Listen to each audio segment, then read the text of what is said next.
afternoon, and just wanted to do a really quick video. Basically, I want to unbox this. This is a BBC, Acorn BBC computer. Part number ANB0. It was a 3, but it's now a 1. So I know that I think 1 is 32K. It says it's plus DFS, so apparently it does have DFS fitted. So let's get it open and let's see what's in here. Now I'm not going to power this on, because before I power this on I'm going to do the same thing that I did with the other BBC Micro that I was working on last week, and that is to replace the RIFAs and also just give the power supply a quick once over, make sure that it's in good shape. So we've got the intact polystyrene, which is good, that's nice. And here we go. Hang on, just need to turn it over. That's the bottom, this is the top. It has bottom and top put into the actual polystyrene itself. Oh, and here we are. There's the machine itself. Now, it looks like this one is actually a later system. We've got the BBC microcomputer, the British Broadcasting Corporation microcomputer system actually on there, and the case is a smoother finish, the one that I was working on last week. We also have possibly Wordwise Plus installed, and looking at this, we've actually got the speaker in its original grill thing.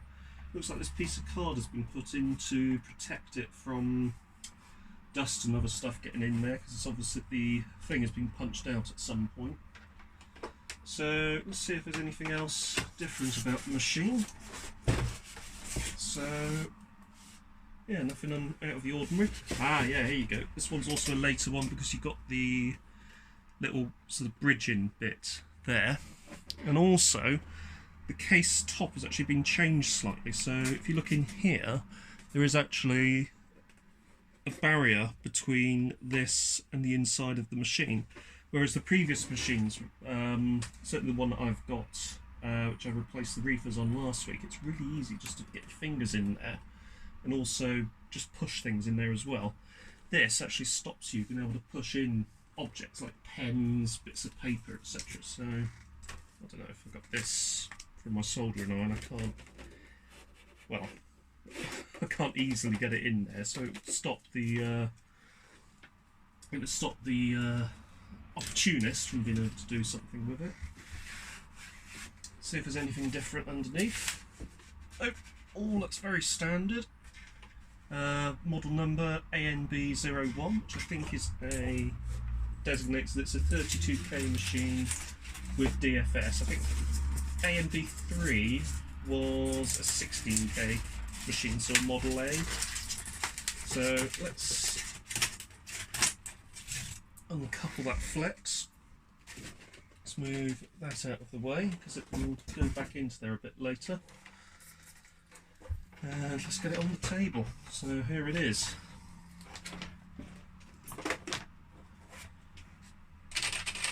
So as I say, I'm not going to power it on because I don't want it to splodge its RIFAs everywhere and have them release their magic smoke. What I am going to do is get the cover off and take a look inside to see what sideways wrongs we have. And I'll be honest, I may as well actually crack on with quickly doing those RIFAs, as it doesn't take a huge amount of time to do them. So there we are. And I will need my other set of screwdrivers as well. So, a similar story with this one. These two here to undo. That one's on just finger tight. And this one as well. There we go. Then flip her over, and we got the two. Oh, it's actually crossheads on this one as well. So we've got two crossheads here.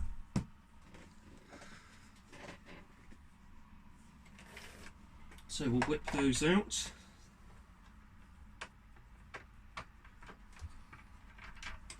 And here as well. There we go. There we are, perfect. Put those out of the way.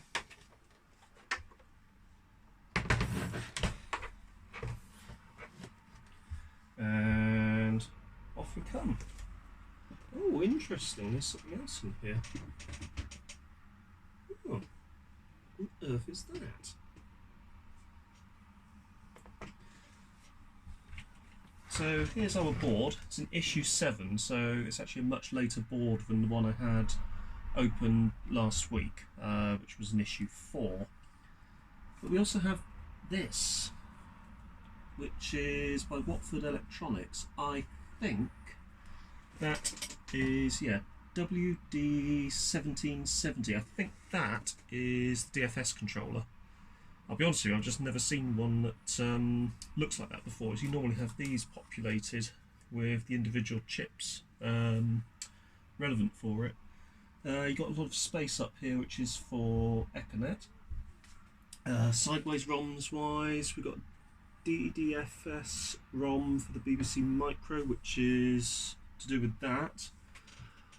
And that's it actually. There's actually 2 free sideways ROM slots. Power supply looks like the usual power supply that you get on these. So yeah, nothing really to write home about on this one. Apart from that, which I think they're more common than I actually sort of think that they are, but I haven't seen one before, because all the DFS ones I've seen have used the Acorn DFS, which fits into these slots, so that's actually an aftermarket one by Watford Electronics. Oh, there we are, and we got a date stamp, 09 December 1985, so yeah, this is quite a later one actually. Now, I said I wasn't going to power it on, but I do need to see if it's going to be worth doing anything with. So let's plug it in.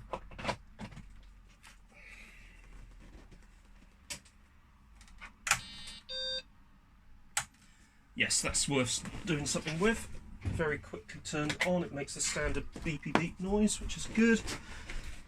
So it's not going to be a complete waste of time. We'll unplug the connectors as before.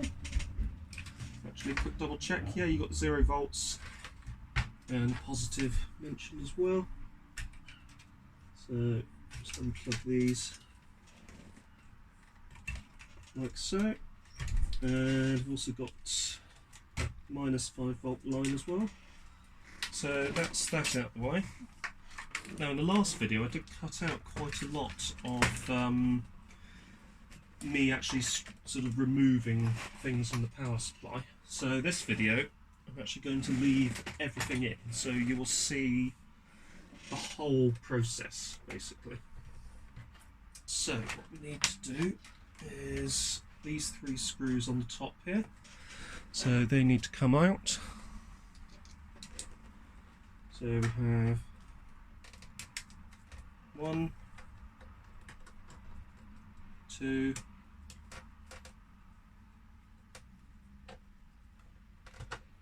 and 3. There we go. Put those to one side.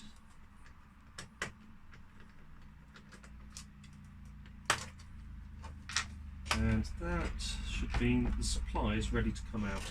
So turn it over. Now, another difference on these later cases is that the rear of the case here actually has this in place just to make the case actually stiffer and sturdier. It does mean that the power supply doesn't just come out like that. What you have to do by the looks of it, is remove the supply like so. So upwards we go ever so gently.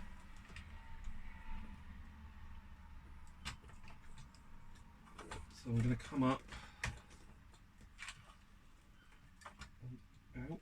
The other issue is we've still got in the bottom here the actual auxiliary connector for floppy disks. So that's where it can be a bit tricky to get it out. It does mean that the power supply is in there slightly more effectively than it was previously, although yeah, I can see what you have to do with this one. So with this generation you actually need to remove the keyboard, whereas on the earlier one that we worked on last week you don't actually need to move the keyboard. So what we will do, and you can see here you've actually got this assembly here,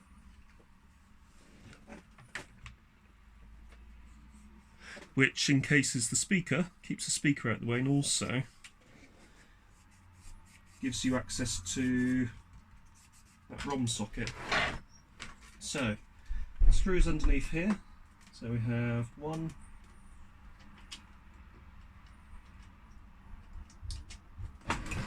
and coupled to a bolt or a nut here, and then you've got the same setup on the other side, so we'll just do that as well. So over here next to the tube,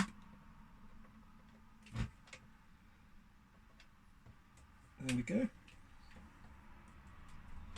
and that one should come out as well. There we are.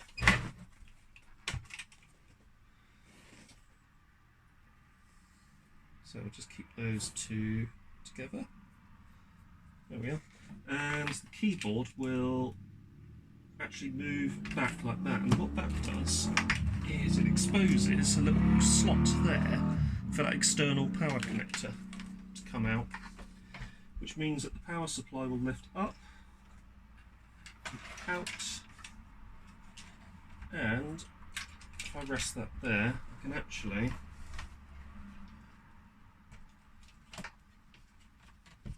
get the flex, work the flex through like so.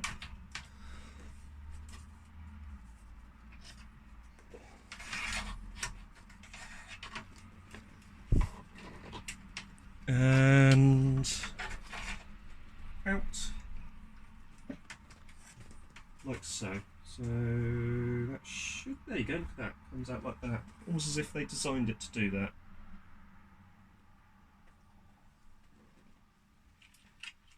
And there's our power supply.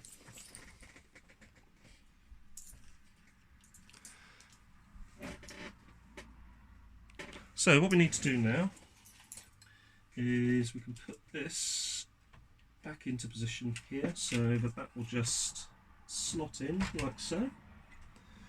And take our lid, and we can put the lid back on like so.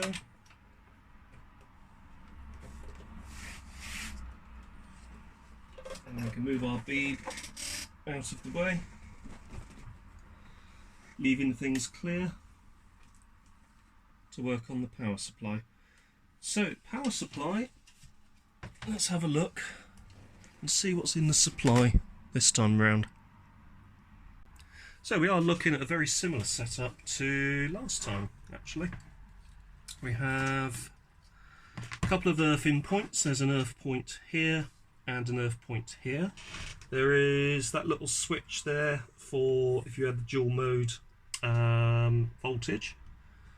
Everything else is pretty much identical. The circuit board's a different colour, but everything else is in the same place. You've got a RIFA here, there's going to be a RIFA underneath here as well, so underneath the power switch.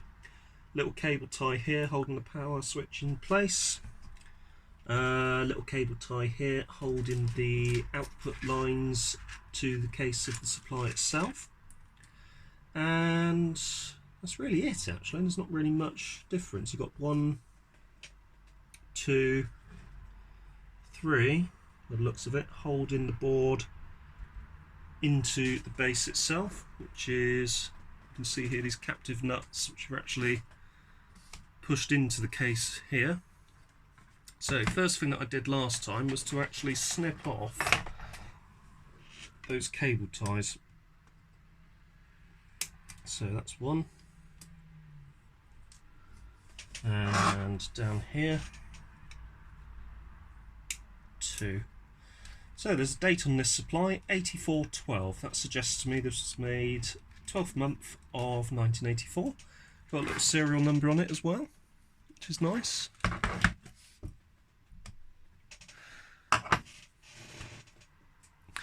And first thing that we need to do is I'm going to get this out of the way. So that is a crosshead, and we'll need just a pair of pliers on that nut on the other side. Now, if you remember from when I did this before, there will be a couple of washers to greet us. So we will have, once this comes off, we will have obviously the nut,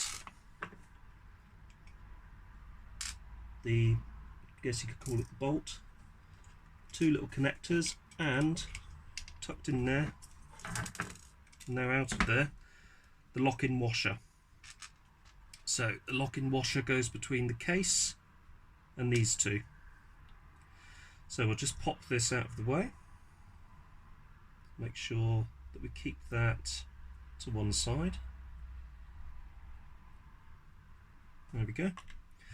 And we have on this side got another one here which we need to move out of the way as well. Now I've just had this supply on, so obviously we need to make sure that we avoid touching any of these larger capacitors because they will still be holding a charge.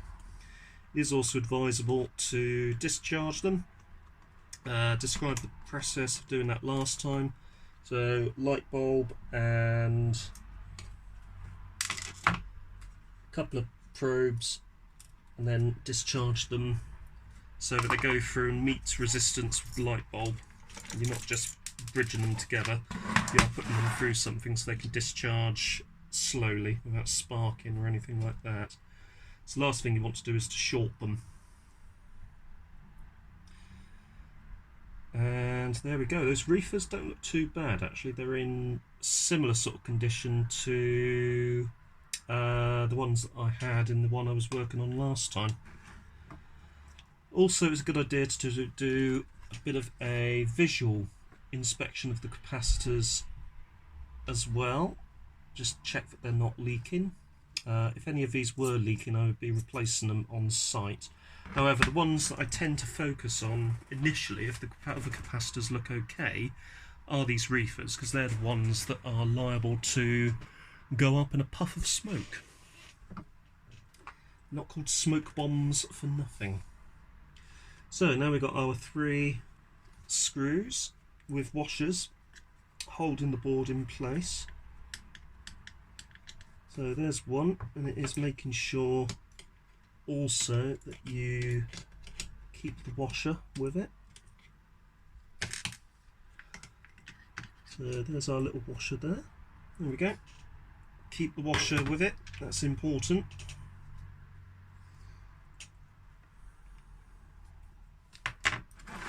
And you've got, there's one over here actually which has been painted with a nice bit of anti-tamper paint, so we will just get into that one. And there we go. It just shows you that it's never been touched before. It's also, if these machines were still under warranty, you would could be quite within your rights to actually deny a warranty claim based on this having been shifted. Obviously it's not foolproof because you could just clean off the paint and then dab it with some more paint, and no one would be any the wiser really. So here we go, here's our last screw. There we go. Now thankfully actually this is quite a nicely insulated screwdriver, so it is sensible when working on supplies like this to use insulated tools as much as possible, because you never know. There we go, there's a screw and there's our washer.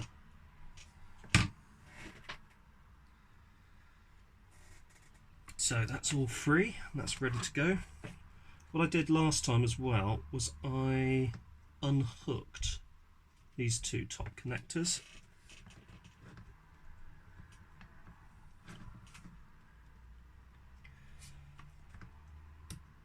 No, actually, sorry, I left those in place. What I did do was I worked the switch out of the machine itself, or out of the case, because to get the board out, you need to have the switch actually outside of the case, and to do that, it's a bit fiddly, but you need to be able to simultaneously press both of the, I'll actually show you on the camera. So if we look at the switch itself, you'll see that the switch has these plastic pins in place, or plastic lugs, and it's a little hard to focus, but there you go. They need to be depressed so that the switch will push out of the machine, and they need to be depressed really both at the same time, because they hold the switch solid. So see, that's not moving, so they hold the switch solid in the actual chassis of the machine, sorry, power supply itself. And what you need to do is you need to get in there with a good sturdy screwdriver. So I'll just use this one, and you need to push them down so that they actually go completely down and flat. Oh. So this one's easy enough to do. So that goes like that. This one on this side is usually a little bit higher because it's actually sort of clipping in at the top. So you need to work the screwdriver in there just to flatten that down. It's a bit of a pain to do, but you do get there in the end.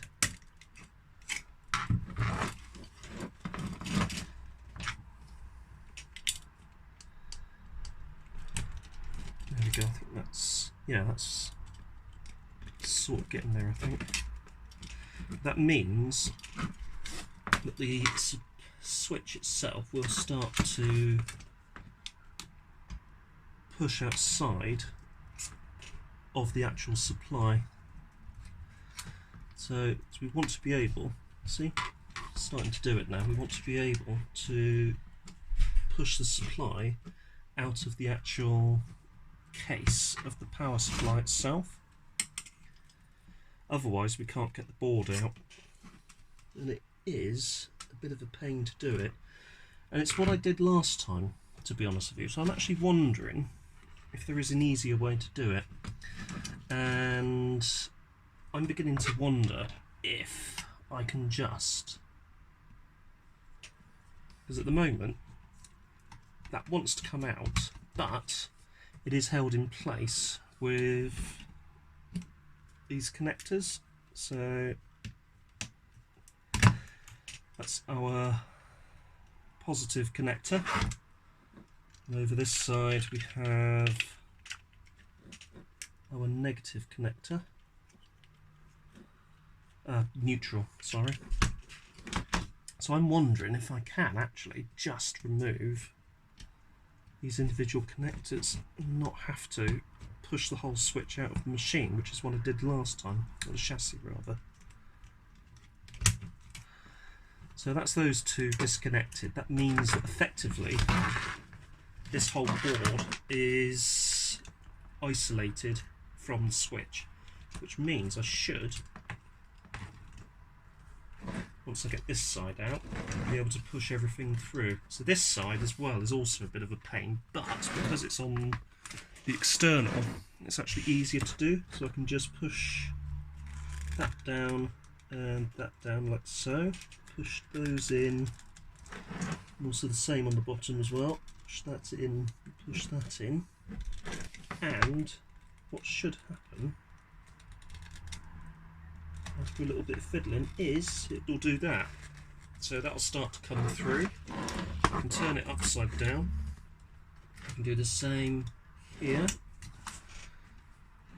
So push this down, push this down, push this down. There you go. So that's, there you go. That's your auxiliary connector out of the way.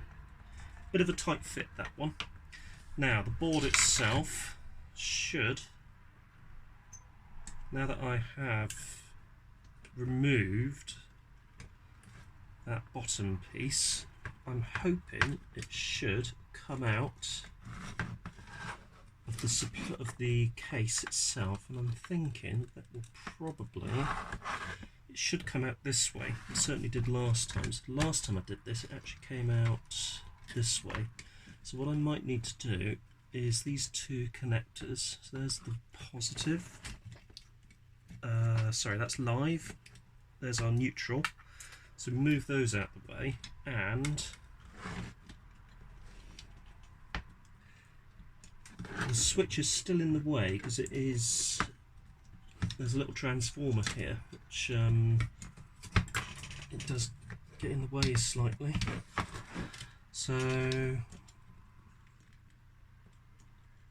wondering now if it will come out this side. So we can move that out the way there. That's all out of the way. There shouldn't be anything this side actually stopping this from just going out this way.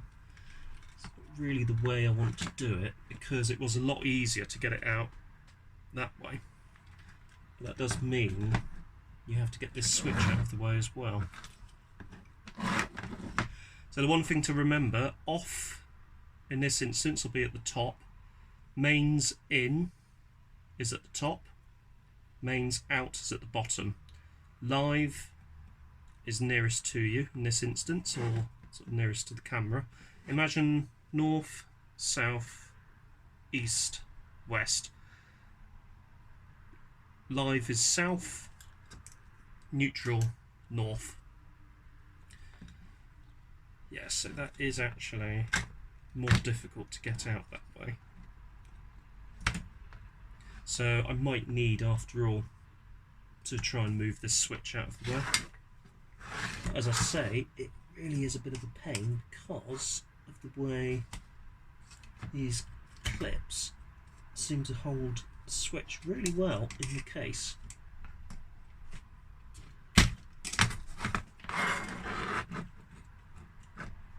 They really do stick fast in there. What you can do actually is pull it back like so. So you can actually pull the plastic tab back, which should stop it from clamping itself in to the top there, and allow you to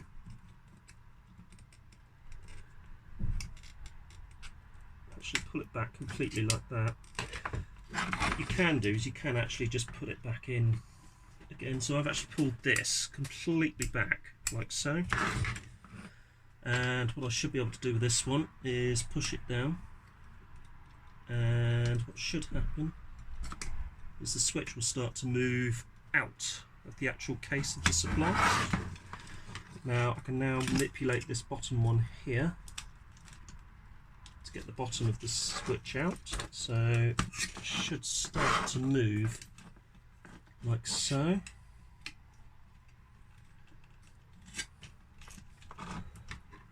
There you go, so that's that side beginning to go there. And we need to look at this side. And this side,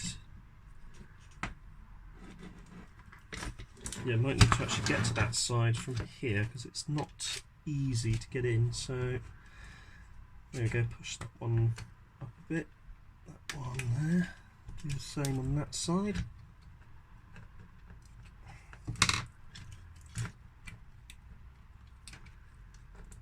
Yeah, that's beginning to come out now, so here, and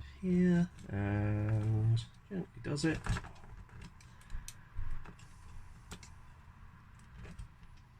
It's a really good design because they just literally clip in, and then these clips really hold them in place. So it's a brilliant design. Yeah, there you go, that's that one.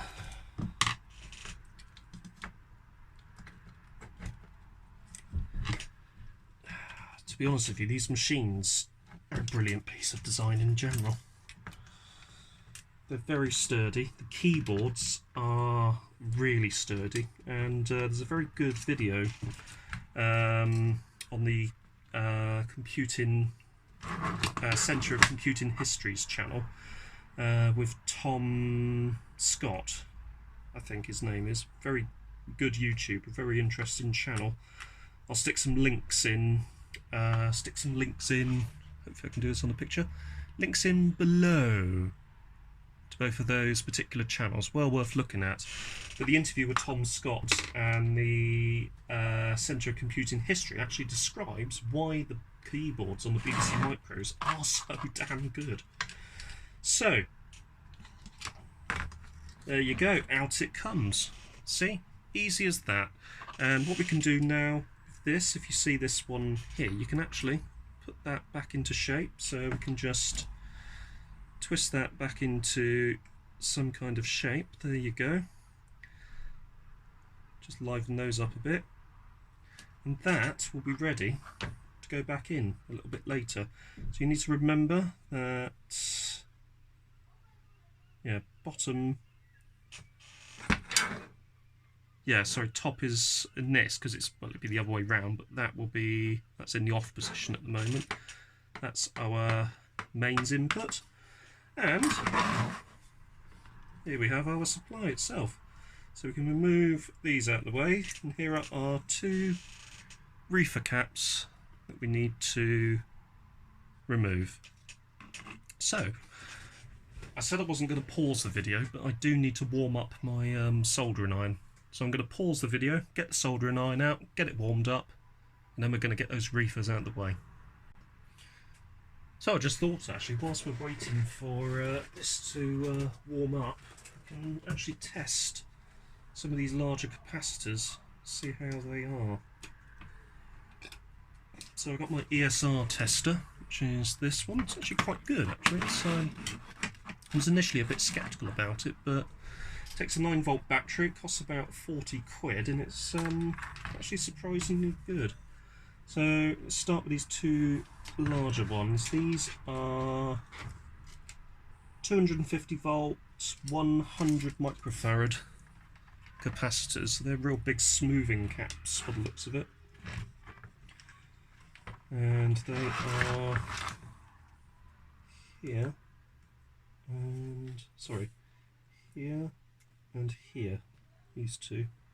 So I'm not sure how this will measure on board, but can pop those onto there, the probes, make sure that they're firmly on, and we can test those, see how they come up. Yeah, I need to test that again, I think.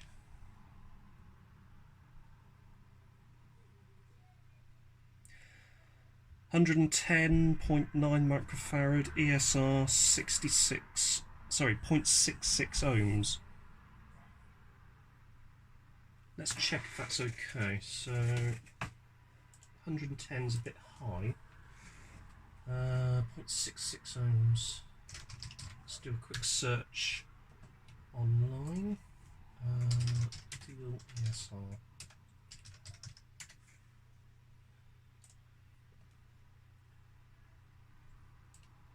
ESR range.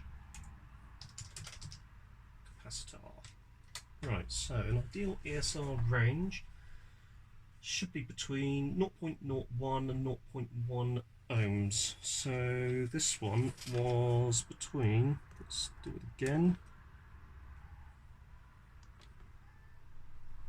0.01 and 0.1 ohms.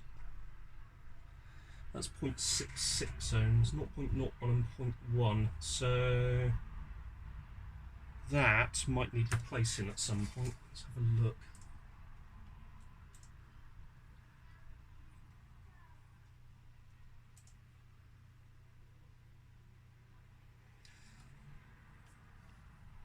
So this is an electrolytic capacitor, actually. So yeah, so it's 100 microfarad, standard aluminium, low ESR tantalum.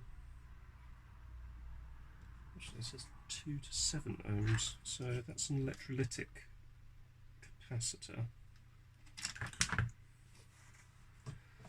So non-electrolytic and electrolytics to be quoted for ESR for ceramic capacitors. ESR of non-electrolytics. So these are not ceramic, they're electrolytics. So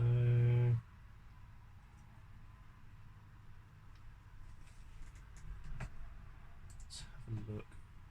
Electrolytic capacitor.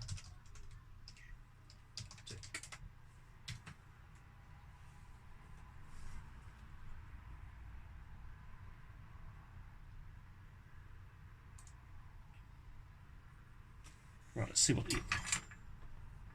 I think that soldering iron might be getting there actually. So, electrolytic...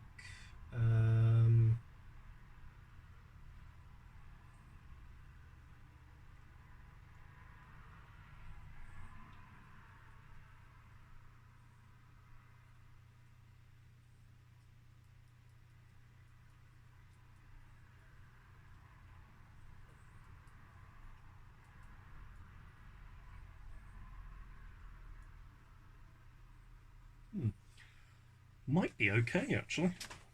Let's do the other one.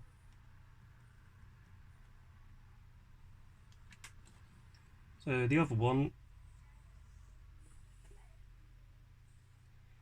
102.0 ohms, 0.72 ohms ESR. So ESR, yeah.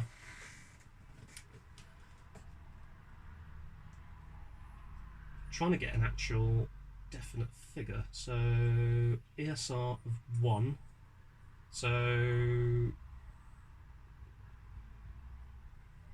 100 microfarads, which is what those are, can have a maximum of 1 apparently.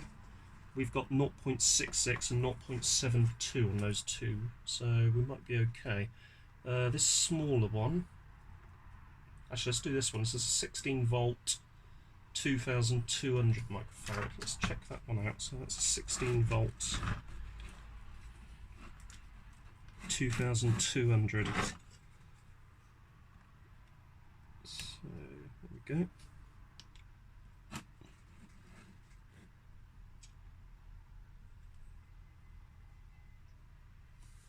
Hang on a minute, that actually moved, so we didn't get an actual real representation. Let's try that again.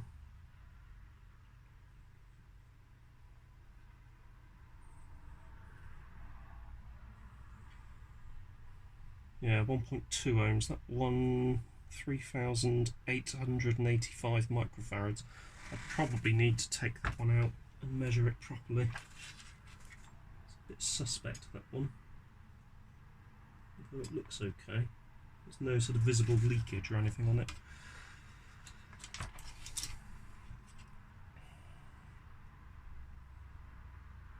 Normally I don't like blanket replacing capacitors, but within power supplies I'm a little bit more liberal with that view. I tend to not mind as much about replacing them because they do seem to get a harder life in power supplies than they do elsewhere. Let's start with these RIFAs. So if you remember from last time, one of our RIFAs is here and it actually has these two little holes on it for accommodating smaller X2 capacitors that I'm going to be replacing them with. So the X2s don't seem to pop anywhere near as frequently. So let's start off with this one. Hoping that's hot enough. Yeah, that's definitely hot enough. That's melting that nicely.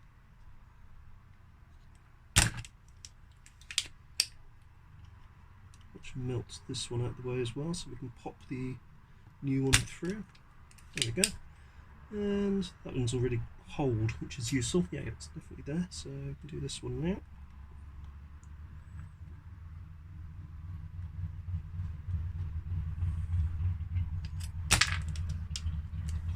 There we go. And that was a satisfying noise.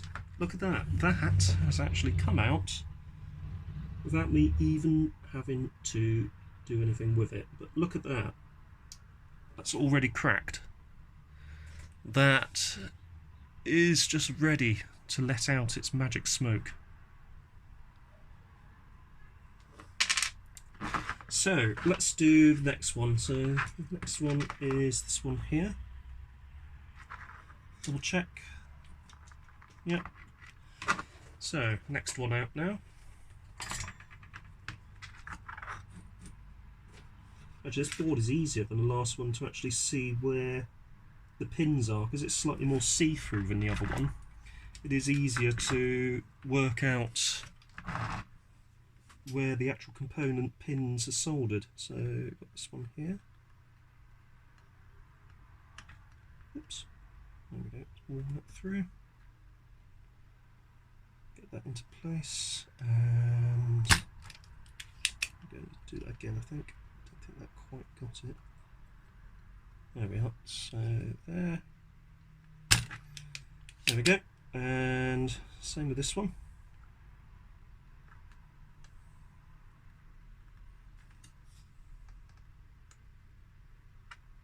There we go. And oops.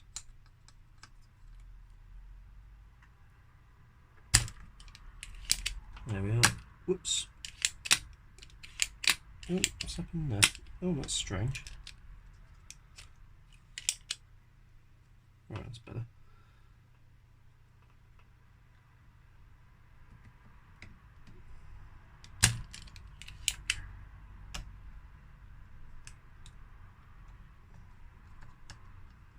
That one should drop through as well. So I might be able to just gently wriggle that one free. There we go. And that one's out as well. So this one, yeah, you can see little micro fractures in the actual resin coating. So that one is liable to pop at some point as well. It is, they're just a false economy to keep them in place, to be honest with you.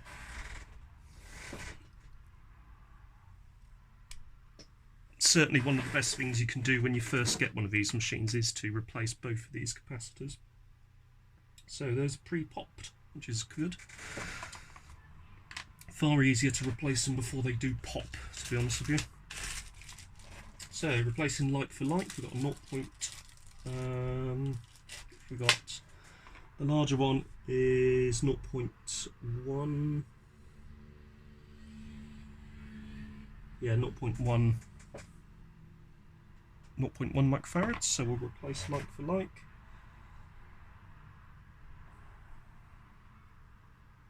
Actually, the voltage rating on this one's a little bit higher, but that's not going to cause any problems. There's no positive or negative legs to worry about on these. They are literally just there to filter the mains supply. So this one should meet up with those other holes on the board. And there we go, that just literally just drops straight in, which is quite cool. So there we go.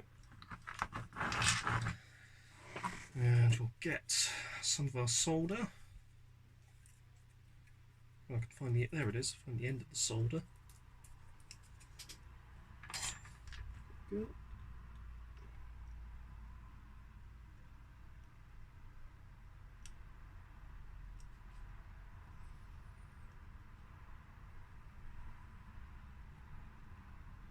There we go, there's one.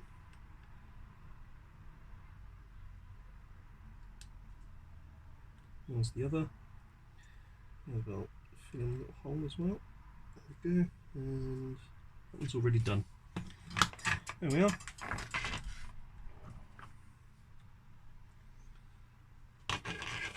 Let's snip off the legs.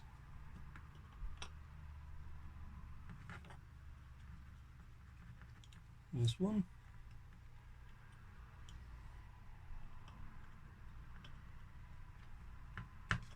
There's the other. Looks like I've actually merged that leg into there, which isn't a problem. Absolutely fine. There we go.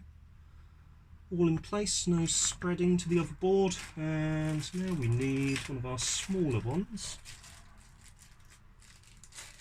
to replace the other one that we had. So we'll just pop that one in. So the smaller value one is 0.01 microfarads at 250 volts. There we go, so that should do the job. There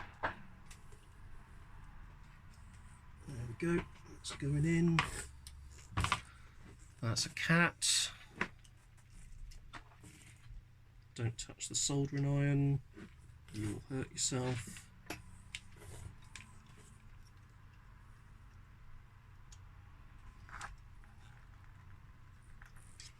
And yeah, that one's a bit trickier to get in, that one. So we need to,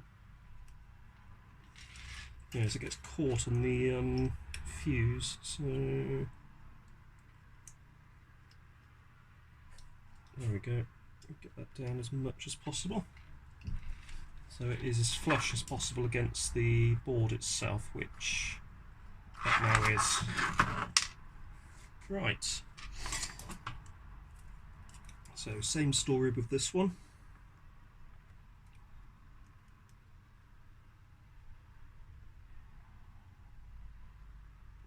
There we go. And this one. There we are.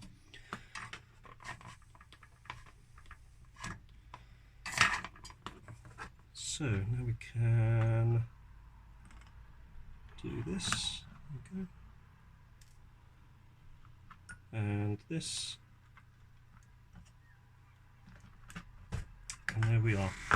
That is now ready to go back into its case.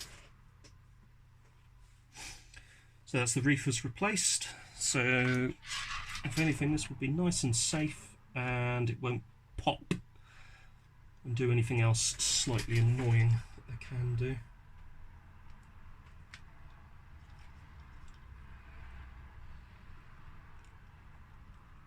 There we are. Okay, looking good. So let's bring this over here, so keep that out of the way. This will, if you remember, slide back in like so. There you go. And this one here will come under there and push through.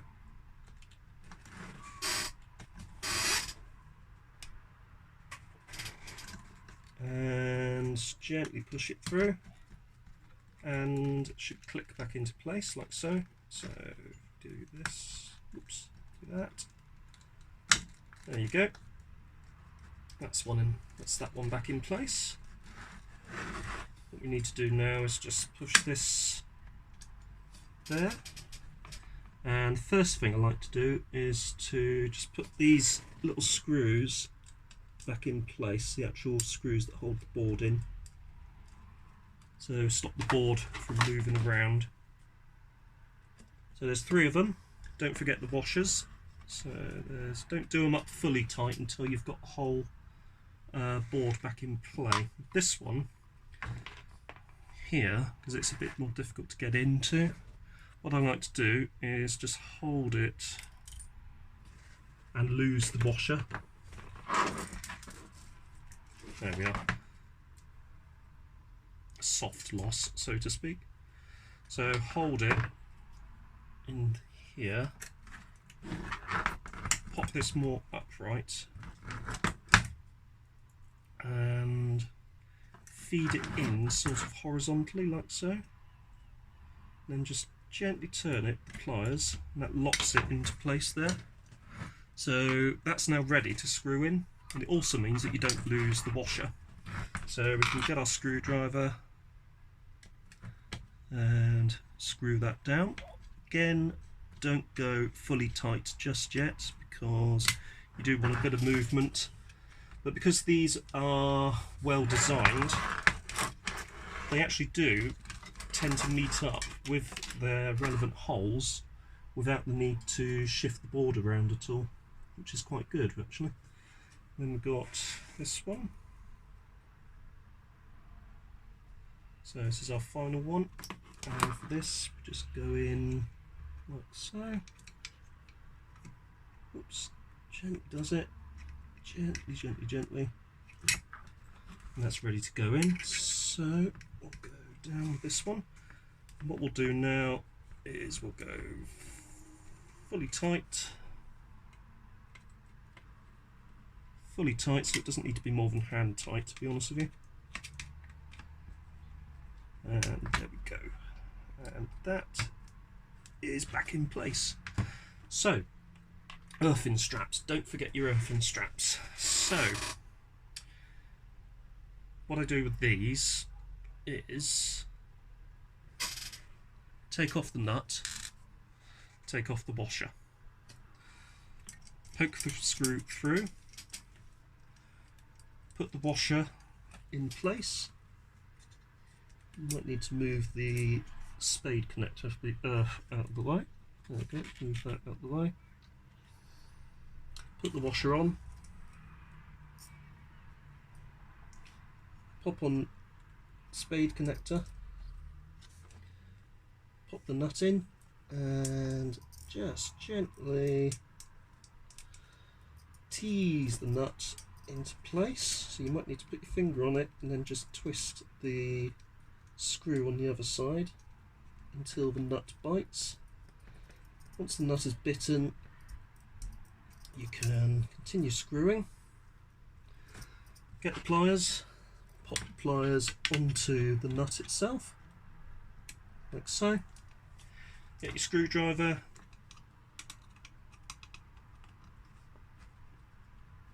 and screw it in like so until that is nice and tight. Same story at the front or the back of the supply. Get your nut, washer, screw combo like so. Pop it through, pop on the washer, on goes the washer, like so. On goes first spade connector. All a bit fiddly, but there you go, there's that one. It can just tuck itself down there. Second one, which is from the actual mains switch itself, goes in place onto there, like so. And get the screw bolt, or the nut rather. This one's actually a bit easier to get in, so there's more space. You can actually just spin it on, like so. And use your thumb as well to just sort of press against that to stop it from going sort of round like that. What you can do now is once that's in place, you can take your pliers, you can clamp onto there, and you can do that up so it's nice and tight. And there we go. Give it a wiggle, give them both a wiggle actually, to make sure that they're not going to move. And the next thing that we need to do is we need to pop the switch back into the machine, the chassis case itself. So what I'm going to do with that So if you remember, that's in the off position at the moment. So we need to, what we can do actually is we can poke both of our live and neutral connectors straight from the board outside of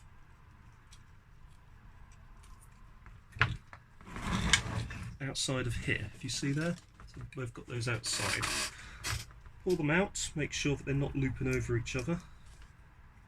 Take our switch, and if you remember, live goes underneath the live. Make sure it clips into place, so you'll hear a little click as it clips in.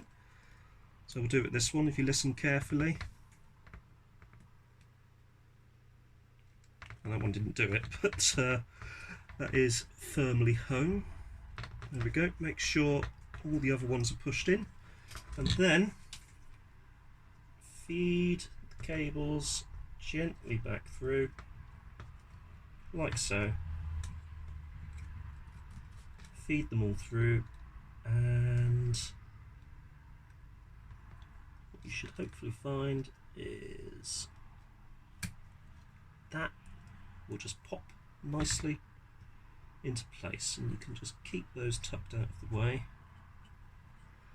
like so. And that is that. And the switch itself will stay in. What you can do, what I tend to do, is one of these I bring upwards, and one of these down the bottom I bring downwards, so it presses like that, so that they actually go up and down, and that really brings that firmly in place. Also, same on this side. Bring one of them up. That's not going to go anywhere. That is firmly in place. It's not going to shift anytime soon. There we go. So, shouldn't need to use the soldering iron anymore, so we can turn that off. And we can put that out of the way, out of the way to cool off. Ready for popping back into its box a bit later. So we've got our outputs there. Should be 5 volts.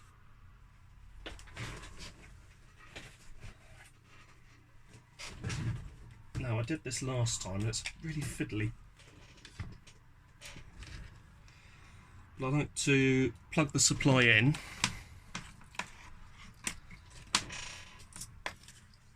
Which I will do now.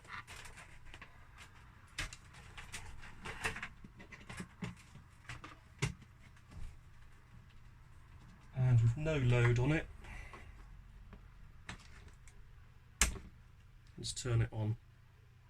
So that's now live, so don't go poking anything in there. But what we can do is with our multimeter, we can switch it to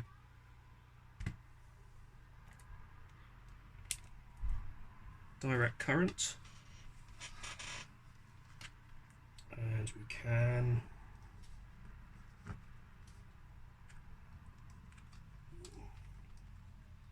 measure out these pins. So I tend to hold one like so, and then do the same with the other one. So this one is pushing out, let's put it down to 2, see what that does.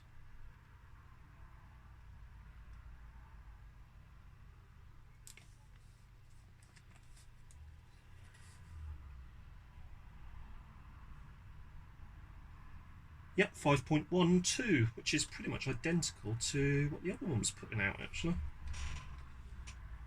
So hold that one in place, pincer it between my fingers like so, and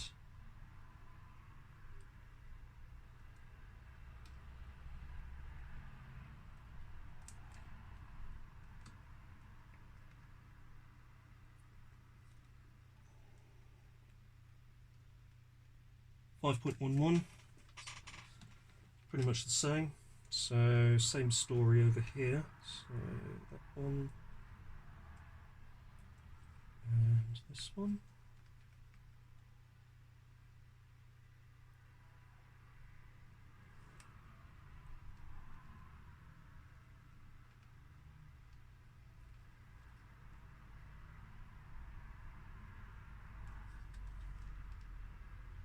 Definitely something on this one. It's just getting it so it makes contact, which is the annoying bit.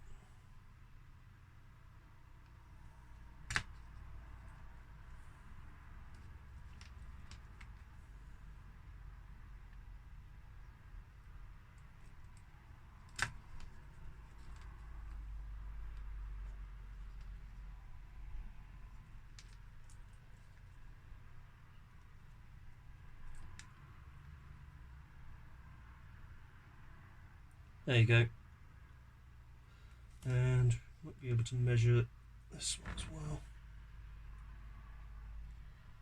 That's a negative. That should be a negative. I think it's is that a -5 or a -3? I can't remember. It's -3.7 at the moment. Yeah. But the rest of them are putting out the correct voltage, so we're looking good as regards that. Right, so with that tested out of Beeb, let's power it off. Let's grab a way too big cable tie, but it will do the job, and pop that through. So to do that, I tend to just bend the tip like so. Don't know if this will work actually. Then that should enable me to just loop it round.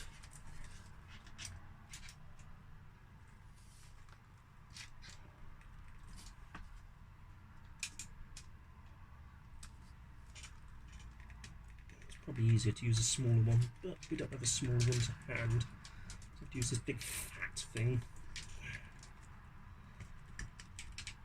However, it's doing the job fine. There we go.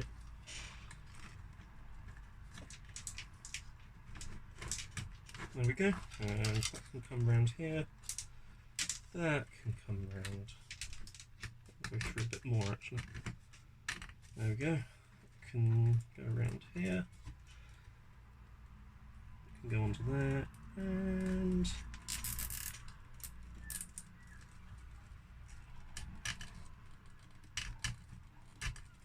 is why you should always have good selection of cable ties, because they're really useful to have.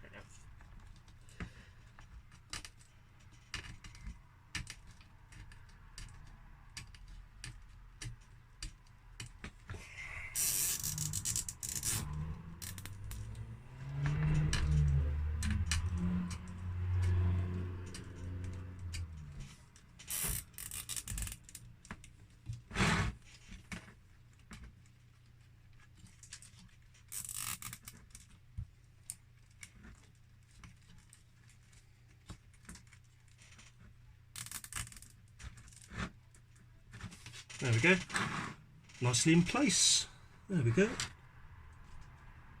all out of the way, all in place. And I'll just chop off the really excessive tail on this one.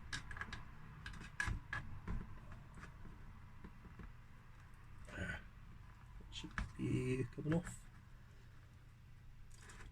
I should use my better snips, to be honest.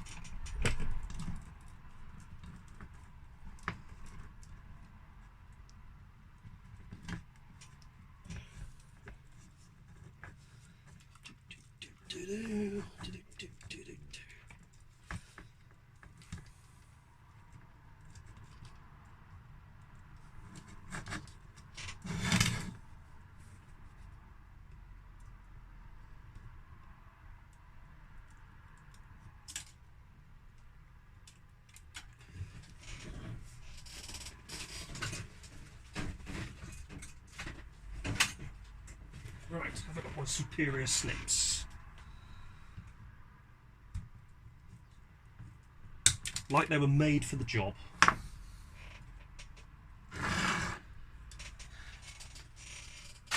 Right, let's unplug the supply because it's still plugged in.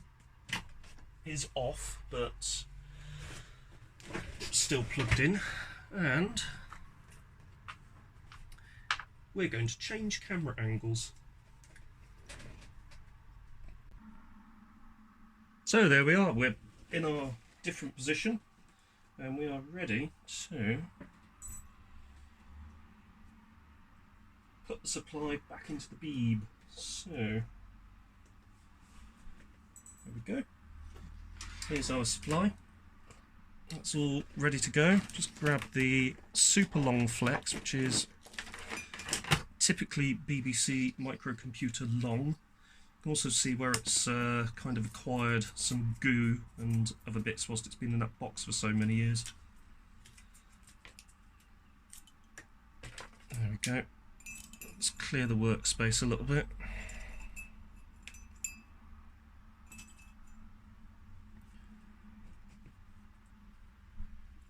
There we go.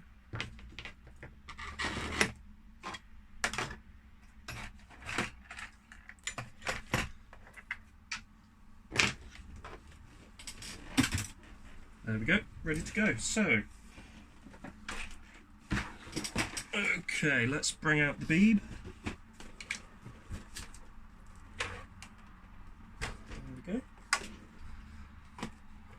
Pop off the lid. Bring the keyboard back a touch, like so. So now we've got our supply, so all we need to do with our supply is feed the flex through the back of the case. If you remember, we go in like that, so just hold that, we go into the back like that. You can see that there, like so. So we go in like that, and then up like that, and you're through. And we just need to thread all of that through here, like so. There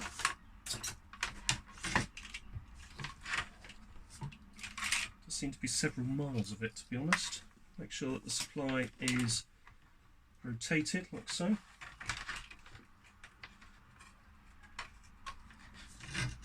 It's a nice little feature, as it means you can actually power the machine on without a lid on, and you're not going to, unless you're really silly, injure yourself on the supply. And then that will just drop in like so, and then you've got this ready to plug back in. You've got your negative line there, and you've got 0 volt here,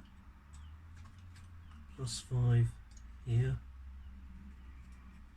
That's actually a little bit tighter than normal, but it's not going to cause any issues. So here, here, then this one you've got 0 volt here, +5 here. There you go, all in place. Then we can just gently move the keyboard back in to cover everything up, like so. And what we can do now is we can find our screws for the keyboard, which are these two, the nuts on the top. And what I like to do is I don't do them up fully to start with. I pop them through like so. So there's one there. And just feed the nut onto the top, like so.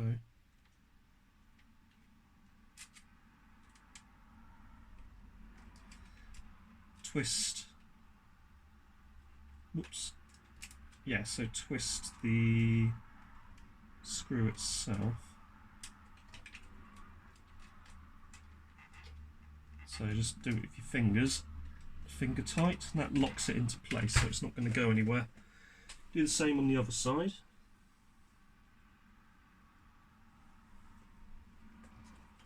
So up. Might need to look underneath just to see the hole, and through. Oops. Might need to, oh yeah, you need to move that a little bit. There you go. That one's in. You can do the same on this side.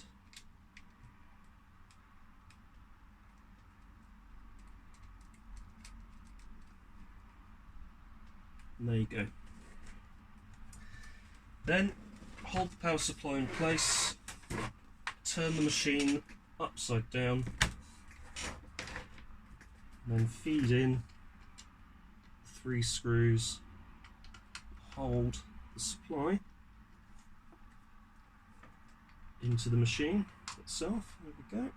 And we should be able to screw those back in place. If they don't immediately go in, you might just need to push that a little bit until you find those captive nuts underneath. So you can actually, if you look through, you can't see it, move it back a bit, like so. It should go back a touch, over a little bit, you can see it there. Same on this side as well. So if I get this one into view there, push that back, that one's now in view. So just push that into there. And get that nipped in. There we go. Get in there, I think. There we go, that one's nipped in. That also brings that one into view as well.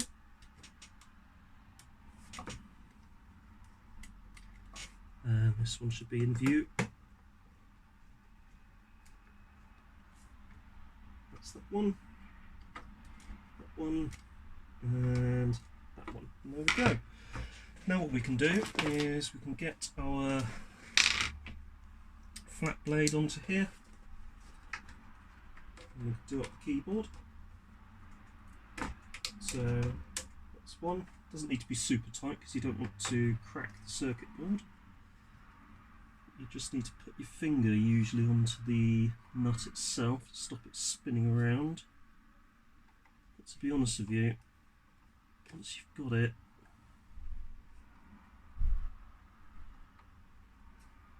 tight enough so it's not going to shift, and they're not rattling around, that is tight enough, to be honest with you.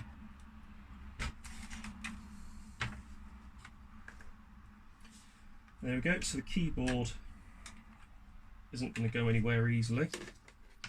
The supply is firmly back in the machine, which means we can put on our top cover, which has a number of stickers on it, which is interesting.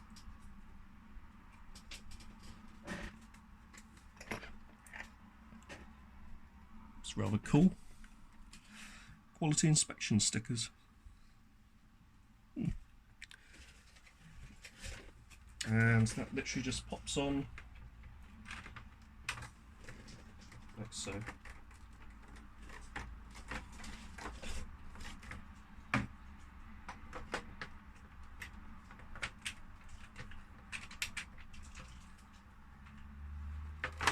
There we go. So, got the 4 screws now. Depending on era, they may be crosshead, they may be flathead, depends on the machine, to be honest with you.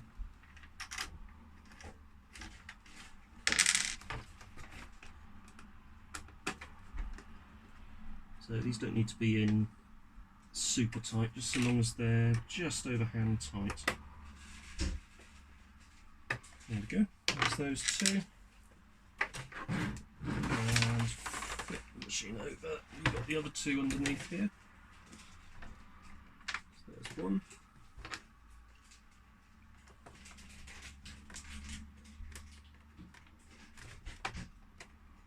There we are, that's nicely in.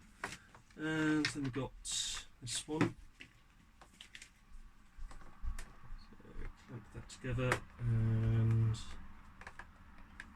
there you go. Bring it back over. There you are. So what I like to do now is we will just reach over and plug it in. Whoops. Turn it on. And as you can tell from the happy beepy noise, do a controlled brake. From the selection of happy beepy noises, it seems to be working as it should. So I'm not going to get the monitor out to test this one, because from what I've known in the past and experienced in the past, if they are beeping like that, it's generally a pretty good sign that they've passed the power on self-test and they are going to generally work.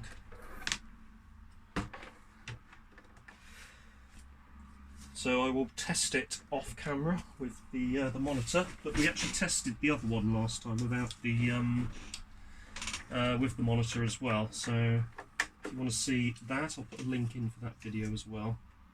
There we go. So there's our Wordwise by Computer Concepts thing. There's our little plasticky bit back there. And there we go.